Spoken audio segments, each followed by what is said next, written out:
Habari za kutwa mtazamaji, na kusalimu sana popote pale ulipo. Karibu sana katika mkusanyiko wa taarifa ya habari majira haya, ikiwa leo ni Juni 27, 2025. Uko na Pendo Gorton ni kusogezea matangazo haya kupitia studio zetu zilizopo hapa Njiro, Arusha, Tanzania. Rais wa Jamhuri ya Muungano wa Tanzania Daktari Samia Suluhu Hassan amelitaka jeshi la polisi kuongeza nguvu katika udhibiti wa matukio ya watu ya kupotea. Amesema hayo leo jijini Dodoma katika hotuba ya kulivunja bunge la 12.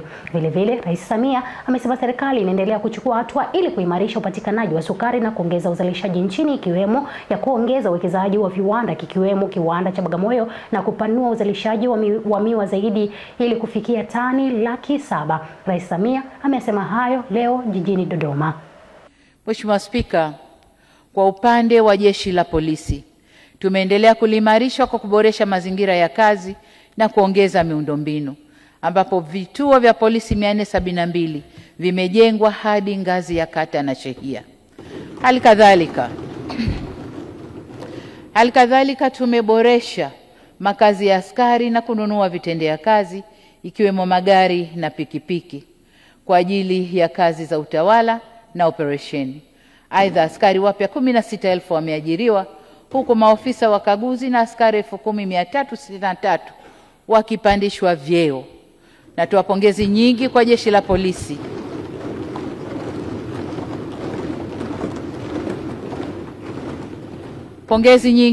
la polisi kwa kazi kubwa na nzuri wanayoifanya. Hatuna budi kutambua kwamba uhalifu unaozuiliwa kwa jitihada za jeshi la polisi ni mkubwa kuliko unaofanyika.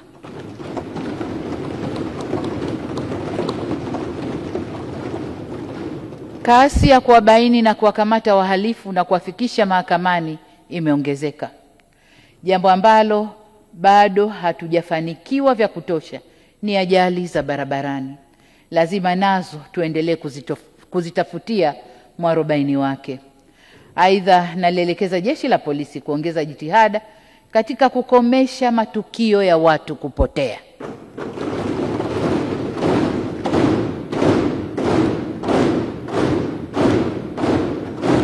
Miongoni mwa maeneo mawili yaliyoibua mjadala kipindi hiki yalihusu sukari na mafuta ya kupikia au mafuta ya kula.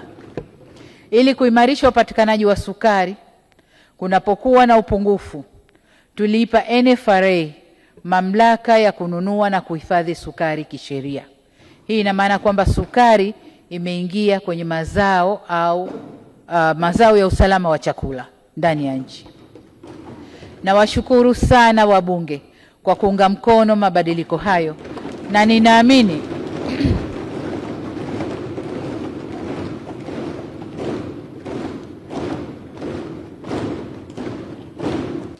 ninaamini tayari tumeshaanza kuona tofauti baada ya kuchukua hatua hizo.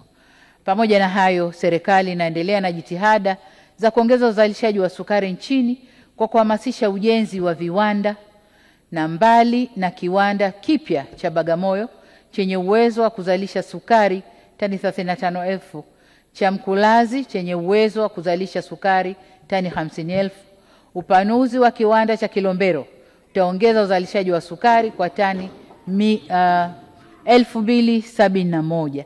Halikadhalika, upanuzi umefanyika kwenye mashamba ya Mtibwa na Kagera kwa Mtibwa hekta 4,700 na Kagera ni hekta 9,071.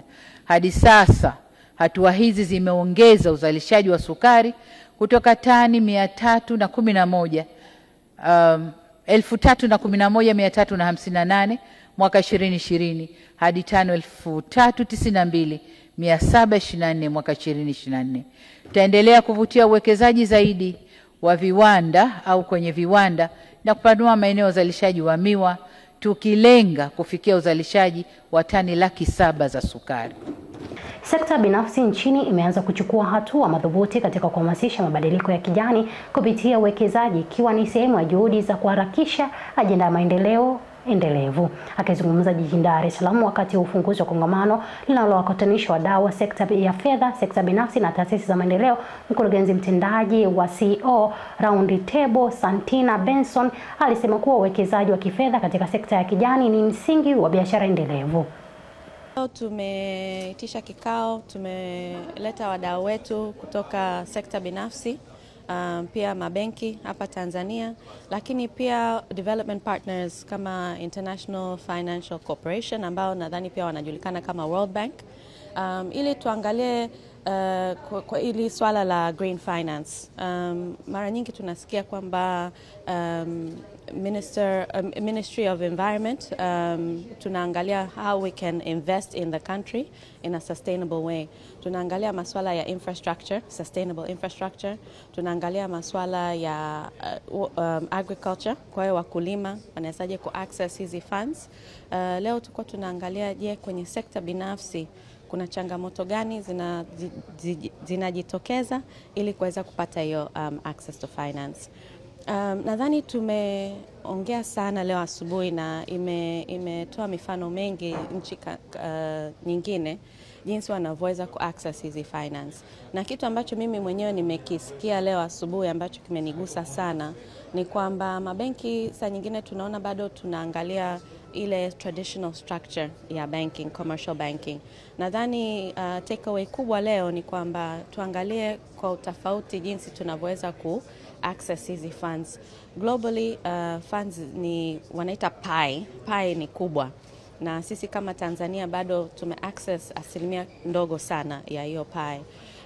Lakini ukiangalia kwamba Watanzania wengi wako kwenye sekta ya agriculture, je, tunawezaje kuangalia jinsi tunaweza ku access hizo.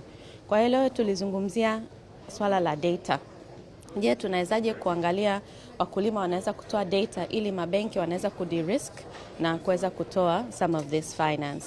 Sisi kama soko la hisa tulikuwepo hapa, mimi nilikuwa ni mmoja wa wadau ambao tuko katika mjadala wa kuangalia ni fursa gani zipo, changamoto gani zipo. Sisi kama soko la hisa tumekuwa katika mstari wa mbele katika kutoa fursa kuuza mitaji katika mitaji endelevu ambayo kwa Kiingereza sustainability, ambayo inaangalia uwekezaji katika maendeleo ya jamii, uwekezaji katika mazingira. Hadi kufikia sasa hivi zaidi ya shilingi bilioni 700 zimezalishwa kupitia soko la hisa kupitia hati fungani mbalimbali, ikiwemo NMB Jamii Bond, NMB Jasiri Bond, CRDB Kijani Bond, Tangawasa Bond. Mwenyekiti wa shirikisho la vyama vya ushirika Tanzania Tito Bartholom Aule amesema vyama vya ushirika vimejipanga kuhakikisha wanawake wananufaika sawa na wanaume kupitia ushirika kwa kuwawezesha kuwa na jukwaa lao maalum litakalowajengea uwezo wa kuhamasisha ushirikiano mpana wa kijinsia. Lakini ushirika umeutoa huko sasa hivi bei ya wastani, bei ya wastani ni kilo moja ya kokoa ni 23,000 ya wastani, kwa sababu ishawahi kufika mpaka 30,000. Kwa nini? Kwa sababu wanatumia ushirika kuweza kutafuta masoko na kuwavuta wale watu pamoja ili waweze kuondokana na ile tabia ya watu ambao wana kawaida ya kuwanyonya wakulima. Sasa wakija wale huku kwenye maadhimisho wataonyesha hiyo ili watu wengine waone kwamba kumbe sio kitu kibaya kama tunavyoona. Kwenye hizi changamoto mimi ninazoziona ziko popote. Kwa sababu unajua ushirika ni kama ndoa. Kwa hiyo mimi naamini maadhimisho haya yatatumika kwa ajili ya kuonyesha yaani kuondoa hiyo taswira kwamba vyama vya ushirika kuna changamoto. Zipo, sio kwamba zipo changamoto, zipo, lakini haya maadhimisho yatafanya watu waone kwamba kumbe kuna jambo zuri zaidi linafanywa na ushirika pamoja na changamoto zake.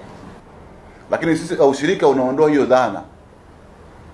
Pakiwa na baba na mama wana shamba, wanatakiwa wao wote wanachama ili waweze kupata kushare hizo faida za ushirika pamoja.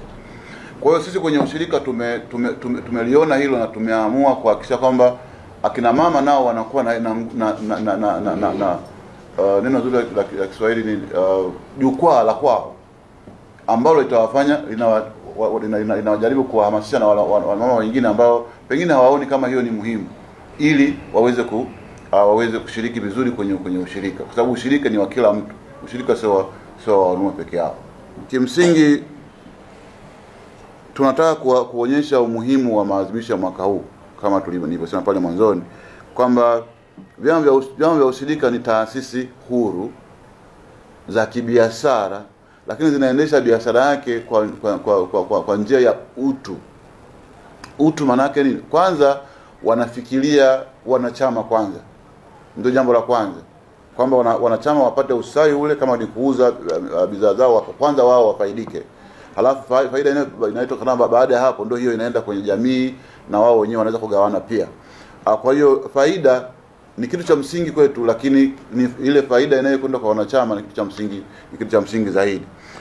Tunatoa wito kwa wanachama wetu, ikiwa ni vile vyama vya mazao, vyama vya fedha, ushirika wa madini, ushirika wa uvuvi, wachukulie nafasi hii kama nafasi ya pekee ambayo kwa siku ya tarehe 5 mwezi wa 7 jukwaa la kitaifa litakuwa na mambo mengi na makubwa ambayo pia yataweza kubainisha au kutabainisha tulikotoka, tulipo na wapi tunapoenda.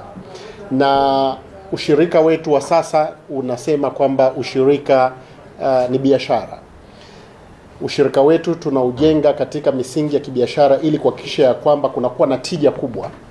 Chama cha Mapinduzi CCM mkoa wa Tanga kimewatahadharisha watiania wa nafasi ya ubunge na udiwani kutoshiriki vitendo vya rushwa katika mchakato wa kuwania nafasi hizo. Mwenyekiti wa CCM mkoani humo Rajabu Abdalla amesema kuwa chama hicho kinafuata taratibu ulio wazi na kinapinga vikali matumizi ya fedha kama njia ya kupata uongozi. Akizungumza na waandishi wa habari mara baada ya kutembelea ukarabati wa jengo la chama hicho, Rajabu Abdalla amesisitiza kuwa chama hiko kipo imara, kimenyooka na kwamba yeyote atakayebainika kutoa au kupokea rushwa hatua kali zitachukuliwa dhidi yake. Utaratibu wa Chama cha Mapinduzi ni utaratibu ambao umenyooka, na bahati nzuri kila aliyetia nia ya kugombea anafahamu utaratibu huo wa chama chetu. Wito wangu kwa kila ambaye ametia nia ya kugombea, kwanza afuate utaratibu wa chama chetu, ikiwemo swala zima la kujiepusha na kutoa rushwa. Lakini pia niwaombe viongozi na wale waliopewa dhamana ya kuchagua ama kuwapigia kura wale wanaotaka nafasi ya uwakilishi, nao wajiepushe pia na kupokea rushwa. Atakayebainika kuwa ametoa au amepokea rushwa, afahamu kabisa chama hiki hakitakuwa na msalie mtume kwa yeyote ambaye atajihusisha na vitendo vya rushwa ndani ya chama chetu. Tufuate taratibu wa chama chetu ili tuwapate wagombea wazuri ndani ya chama chetu. Na lazima wafahamu, mtu akiona kwamba fedha yake ndio itampitisha, fedha sio sababu ya yeye kuwa mgombea wetu. Anaweza akatoa fedha akapata nafasi ya uongozi kwa sababu ya kuwashawishi watu. Tutakapobaini, chama hiki kitamkata mbali jina lake na kuwapata wale ambao walifuata utaratibu wa chama chetu. Aidha, mwenyekiti amezungumzia hatua ya ukarabati ulipofikia wa jengo la Chama cha Mapinduzi CCM mkoa wa Tanga pamoja na nyumba za watumishi. Maelekezo yangu kwa katibu wa Chama cha Mapinduzi, tumetumia gharama kubwa sana hapa.